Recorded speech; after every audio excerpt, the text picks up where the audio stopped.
ಎಲ್ಲರಿಗೂ ನಮಸ್ಕಾರ ರೀ. ಹೆಂಗದಿರಿ? ನಾನು ಶ್ವೇತಾ. ಜಗತ್ನ್ಯಾಗ ನಡೆದಿರೋ ಸುದ್ದಿನ ನಮ್ಮ ಉತ್ತರ ಕರ್ನಾಟಕ ಭಾಷೆದಾಗ ಹೇಳಲಿಕ್ಕೆ ಬಂದೀನಿ. ಮಸ್ತ್ ಚಾ ಕುಡ್ಕೊತ ಖಡಕ್ ಮಿರ್ಚಿ ಮಂಡಕ್ಕಿ ನೋಡಿ ಸುಮ್ ಕುಂದ್ರಬೇಡ್ರಿ. ಮತ್ತು ನಮ್ಮೆಲ್ಲ ವಿಡಿಯೋಸ್ಗಳನ್ನ ಲೈಕ್ ಮಾಡ್ರಿ. ನಿಮಗೇನು ಅನ್ನಿಸ್ತದ ಕಮೆಂಟ್ ಮಾಡ್ರಿ. ನಿಮಗೆ ಗೊತ್ತಿದ್ದವ್ರಿಗೆಲ್ಲ ಶೇರ್ ಮಾಡ್ರಿ. ಇನ್ನು ನಮ್ಮ TV Vikrama digital channel subscribe ಮಾಡೋದಂತೂ ಮರಿಬೇಡ್ರಿ. ಒಂದೇ ಒಂದು ಓಟ್ ಹೆಚ್ಚಿಗೆ ತಗೊಂಡ್ರ ರಾಜೀನಾಮೆ. ಈ ಡೈಲಾಗ್ ಕೇಳ್ತಿದ್ದಂಗೆನೆ ಪ್ರದೀಪ್ ಈಶ್ವರಣ್ಣನ ನೆನಪಾಗಲ್ಲೇನು ಹೇಳ್ರಿ? ಪಾಪ ಮಂದಿ ಪರಿ ಕಾಡ್ಬಿಟ್ರವ್ರಿಗೆ ಅಂದ್ರೆ ಸವಾಲ್ ಹಾಕಿರಿ, ಸ್ವೀಕಾರ ಮಾಡ್ರಿ, ರಾಜೀನಾಮೆ ಕೊಡ್ರಿ, ಮನೆಗೆ ನಡ್ರಿ ಅಂತ ಬೆನ್ನೇ ಬಿದ್ದುಬಿಟ್ಟಿದ್ರು. ನೋಡ್ರಿ, ಬಾಯಿಗೆ ಬಂದಂಗೆ ಮಾತಾಡೋ ಲೀಡರ್ಗಳಿಗೇನು ನಮ್ಮ ದೇಶದಾಗ ಕೊರತೆ ಇಲ್ಲ. ಅದನ್ನು ಬಿಡ್ರಪ್ಪ, ಇಲ್ಲಿ ಕೇಳ್ರಿ. ಮೋದಿ ಮತ್ತು ಪ್ರಧಾನಿ ಆದ್ರೆ ತಲೆನೇ ಬಳಸ್ಕೋತೀನಿ ಅಂತ ಆಮ್ ಆದ್ಮಿ ಲೀಡರ್ ಒಬ್ಬ ಚಾಲೆಂಜ್ ಹಾಕಿದ್ದ. ಹೆಸರು ಸೋಮನಾಥ್ ಭಾರತಿ. ಆದರೆ ಯಾವಾಗ ನರೇಂದ್ರ ಮೋದಿಜಿ ನರೇಂದ್ರ ಮೋದಿ ಈಶ್ವರ್ ಕಿ ಶಪಥ್ ಲೇತಾ ಹೂ ಅಂತ ಹೇಳಿ 3ನೇ ಸಲ ಪ್ರಧಾನಿ ಆದ್ರೆ ನೋಡ್ರಿ, ಸವಾಲು ಹಾಕದವ್ರು ಈಗ ಉಲ್ಟಾ ಹೊಡೆದು ಬಿಟ್ಟಾರ. ಆಪ್ ನಾಯಕ ಸೋಮನಾಥ್ ಭಾರತಿ ಸವಾಲು ಭಾಳ ವೈರಲ್ ಆಗಿತ್ತು. ಅವಾಗ ಈಗ ಟ್ರೋಲ್ ಆಗ್ಲಿಕ್ಕತ್ತದ. ಈ ಚುನಾವಣೆ ಇಂಡಿಯಾ ಒಕ್ಕೂಟದ ಪರವಾಗೈತಿ, ಮೋದಿ ಮತ್ತು ಪ್ರಧಾನಿ ಆಗೋದಿಲ್ಲ ಅಂತಂದಿದ್ರು. ಅಷ್ಟೇ ಅಲ್ಲ, ಮೋದಿ ಪ್ರಧಾನಿ ಆದ್ರೆ ತಲೆನೇ ಬೋಳಿಸ್ಕೋತೀನಿ ಅಂತ ಹೇಳಿಬಿಟ್ಟಿದ್ರು. ಈಗ ಮೋದಿ 3ನೇ ಸಲ ಪ್ರಧಾನಿಯಾಗ್ಯಾರ. ಮೋದಿ ಸರ್ಕಾರ ರಚನೆ ಆಗ್ತಿದ್ದಂಗೆ ಸೋಮನಾಥ್ ಭಾರತಿ ಏಕಾಏಕಿ ಟರ್ನ್ ಹೊಡೆದ್ಬಿಟ್ಟಾರ. ಅಯ್ಯ, ನಾ ಹೇಳಿದ ಹಂಗಲ್ರಪ್ಪ. ಇದು ನೋಡ್ರಿ, BJP ಏಕಾಂಗಿಯಾಗಿ ಬಹುಮತ ಪಡೆದು ಸರ್ಕಾರ ರಚಿಸಿ ಮೋದಿ ಏನರೇ ಪ್ರಧಾನಿ ಆದ್ರೆ ತಲೆ ಬೋಳ್ಸ್ಕೋತೀನಿ ಅಂತ ಹೇಳಿದ್ಯಾ. ಮೋದಿ ನೇತೃತ್ವದ BJP ಏಕಾಂಗಿಯಾಗಿ ಬಹುಮತ ಪಡ್ಕೊಂಡಿಲ್ಲ. ಮೋದಿ ಮತ್ತು BJPಗೆ ಮಂದಿ ಪ್ರಧಾನಿ ಆಗುವಷ್ಟು ಓಟನ್ನು ಕೊಟ್ಟಿಲ್ಲ. 3ನೇ ಸಲಕ್ಕೆ ಮೋದಿ ನೇತೃತ್ವದ BJP ಆರಿಸಿ ಬಂದ್ರ ತಲೆ ಬಳಸ್ಕೋತಿದ್ದೆ. ಆದ್ರೆ ಹಂಗೆಲ್ಲ ಆಗಿಲ್ಲ. ಸದ್ಯ NDA ಮೈತ್ರಿ ಸರ್ಕಾರ ರಚನೆ ಆಗ್ಯದ ಅಂತ ಸೋಮನಾಥ್ ಭಾರತಿ ಹೇಳಬಿಟ್ಟು ಟರ್ನ್ ಹೊಡೆದು ತಮ್ಮ ತಲೆ ಕೂದಲ ಹ್ಯಾಂಗೋ ಮಾಡಿ ಉಳಿಸ್ಕೊಂಡು ಬಿಟ್ಟಾರ. ಬಟ್ ಆ ಯಪ್ಪನ ತಲೆಯಾಗ ಕೂದಲನೇ ಅಷ್ಟಿಲ್ಲ, ಭಾಳ ಕಮ್ಮದಾವ. ಸುಮ್ಮ ಬಳಸ್ಕೊಂಡಿದ್ರೆ ಮಾತಿನ ಜೊತೆ ಮರ್ಯಾದೆನೂ ಉಳಿತಿತ್ತಂತ ಅನಿಸ್ತೈತೆ ನೋಡ್ರಪ್ಪ.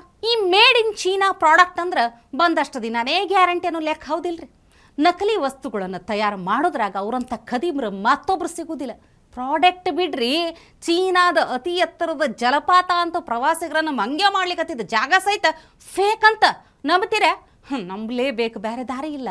ಇಷ್ಟು ದಿನ ಕೆಳಗಿಂದ ನಿಂತ ಮ್ಯಾಲ ಜಲಪಾತ ನೋಡ್ತಿದ್ದವ್ರಿಗೆ ಇದು ಗೊತ್ತೇ ಆಗಿದ್ದಿಲ್ಲ.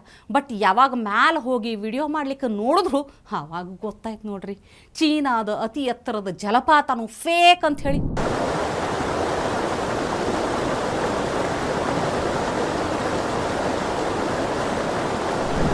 ಅಲ್ಲಿಂದ ಒಂದು ಪೈಪ್ ಹಾಕಿ ನೀರು ಬಿಡ್ಲಿಕ್ಕತ್ತಿದ್ರಂತ.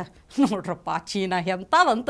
ಬೇರೆ ದೇಶನ ಮಂಗ್ಯ ಮಾಡೋದ್ರ ಜೋಡಿ ನಿಮ್ಮ ದೇಶದ ಪ್ರವಾಸಿಗರನ್ನು ಮಂಗ್ಯ ಮಾಡೋ ಬಿಸ್ನೆಸ್ ಯಾವಾಗ ಕಲ್ತ್ರಿ? ಎಷ್ಟು ಸರಿ ಇದು ಅಂತ. ನ್ಯಾಚುರಲ್ ಜಲಪಾತಗಳಂದ್ರೆ ಹೆಂಗಿರ್ತಾವೆ ಹೇಳ್ರಿ? ಪೈಪ್ನ್ಯಾಗ ನೀರು ಬಿಟ್ಟು ಅದನ್ನು ಜಲಪಾತ ಅಂತ ತಿಳ್ಕೊಂಡ್ರಿ ಅಂದ್ರೆ ಹೆಂಗಿರ್ತದ? ಬರ್ರಿ ನಮ್ಮ ಜೋಗ ಜಲಪಾತಕ್ಕೆ ಒಂದ್ಸಲ ಒಂದಲ್ಲ ಎರಡಲ್ಲ 4 ಧಾರೆಗಳು ನೋಡ್ಲಿಕ್ಕೆ 2 ಕಣ್ಣು ಸಾಲಂಗಿಲ್ಲ. ಯಾರನ್ನು ನಂಬಿದ್ರು ಈ ಚೀನಾದವ್ರನ್ನ ನಂಬಬಾರ್ದು ಅನ್ನೋದು ಖರೆ ನೋಡ್ರಪ್ಪ. ಅವ್ರಿಗೂ ನಂಬಾರ್ದು, ಅವ್ರ ಪ್ರಾಡಕ್ಟನ್ನು ನಂಬಬಾರ್ದು. ನೀವು ನಮ್ಮ ಮೆಟ್ರೋದಾಗ ಓಡಾಡಿರಿಲ್ಲ, ಎನಿ ಟೈಮ್ ರಶ್ ಇರ್ತದೆ. ಸೀಟ್ ಸಿಕ್ಕಿದ್ರೆ CM ಸೀಟ್ ಸಿಕ್ಕಷ್ಟೇ ಹೀಗಾಗ್ತದೆ. ಎಲ್ಲ ವರ್ಗದ ಮಂದಿಗೂ ಭಾಳ ಕನ್ವೀನಿಯೆಂಟ್ ಆಗೋ ಥರ ಚಾರ್ಜ್, ಕಂಫರ್ಟ್ ಎಲ್ಲನೂ ಇರ್ತೈತೆ ನೋಡ್ರಪ್ಪ. ಇದೇ ಥರ ನಮ್ಮ ಪ್ರಧಾನಿ ನರೇಂದ್ರ ಮೋದಿಯವರು ವಂದೇ ಭಾರತ್ ಎಕ್ಸ್ಪ್ರೆಸ್ ಅನ್ನುವಂಥ ರೈಲು ತಂದರು. Complete AC coach, LED lighting, GPS, comfort ಅನಿಸೋ ಸೀಟ್ಗಳು, ದೇಶದಾಗೆ ಅಗದಿ ಸ್ಪೀಡಾಗಿ ಓಡುವಂಥ ರೈಲನ್ನು ತಗೊಳ್ರಿ ಡಿಯರ್ ಇಂಡಿಯನ್ಸ್ ಅಂತ ಹೇಳಿ ಕೊಟ್ಬಿಟ್ರು. ಆದ್ರೆ ಅವಾಗ ಶುರು ಆಗಿತ್ತು ನೋಡ್ರಿ ಒಂದಿಷ್ಟು ಒದರಾಟ. ಅಯ್ಯಯ್ಯ, ಎಷ್ಟು ರೇಟ್ ಜಾಸ್ತಿ ಅದ, ಸಾಮಾನ್ಯ ಮಂದಿ ಹೆಂಗೆ ಹೋಗ್ಲಿಕ್ಕೆ ಆಗ್ತದ ಅಂತೆಲ್ಲ ಬಾಯಿ ಬಡ್ಕೊಂಡ್ರು. ಈ ರೈಲು ಖಾಲಿನೇ ಓಡಾಡ್ತದ ಅಂತ ಮಜಾಕ್ನೂ ಮಾಡಿದ್ರು. ಆದ್ರೆ ವಂದೇ ಭಾರತ್ ಎಕ್ಸ್ಪ್ರೆಸ್ ಅದೆಷ್ಟು ರಶ್ ಆಗ್ಲಿಕ್ಕತ್ತದಂದ್ರೆ ಕಾಲು ಇಡ್ಲಿಕ್ಕೆ ಜಾಗ ಇರೋದಿಲ್ಲ.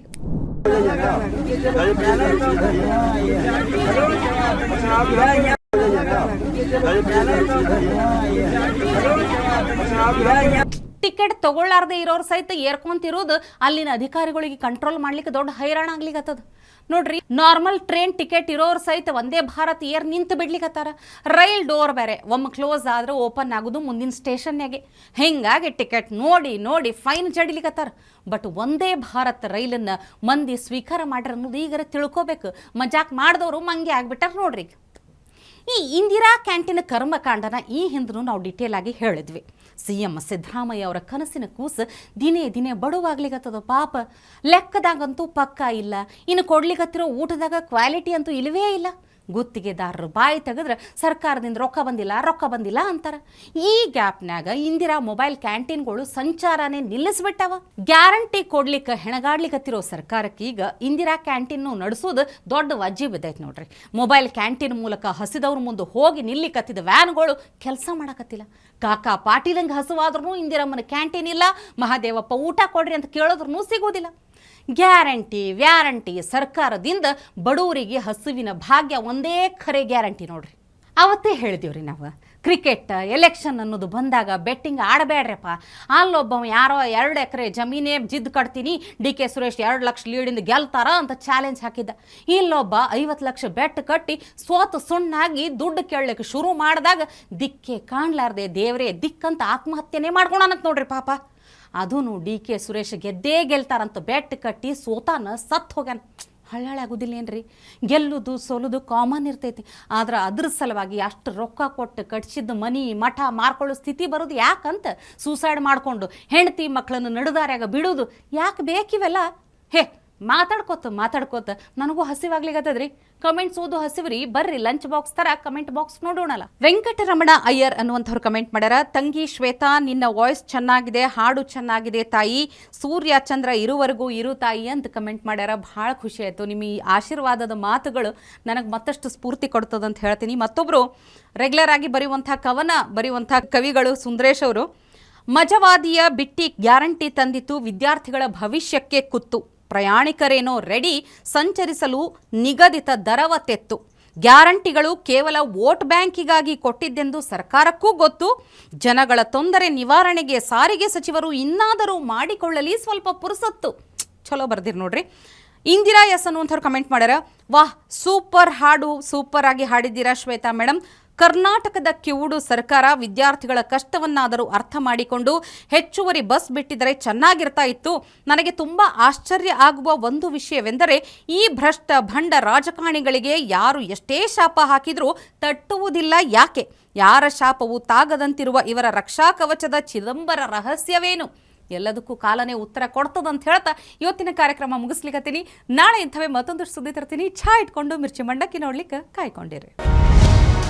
ಟಿವಿ ವಿಕ್ರಮ, ದೇಶ ನಿಮ್ಮ ಕೈಯಲ್ಲಿ. ಈ ಕಾರ್ಯಕ್ರಮ ನಿಮಗೆ ಇಷ್ಟ ಆಗಿದ್ದಲ್ಲಿ ಲೈಕ್, ಶೇರ್ ಹಾಗೂ ಕಮೆಂಟ್ ಮಾಡಿ. ಟಿವಿ ವಿಕ್ರಮದ ಕಾರ್ಯಕ್ರಮಗಳನ್ನು ನಿರಂತರವಾಗಿ ವೀಕ್ಷಿಸಲು ಸಬ್ಸ್ಕ್ರೈಬ್ ಮಾಡಿ, ಬೆಲ್ ಐಕನ್ ಒತ್ತಿ.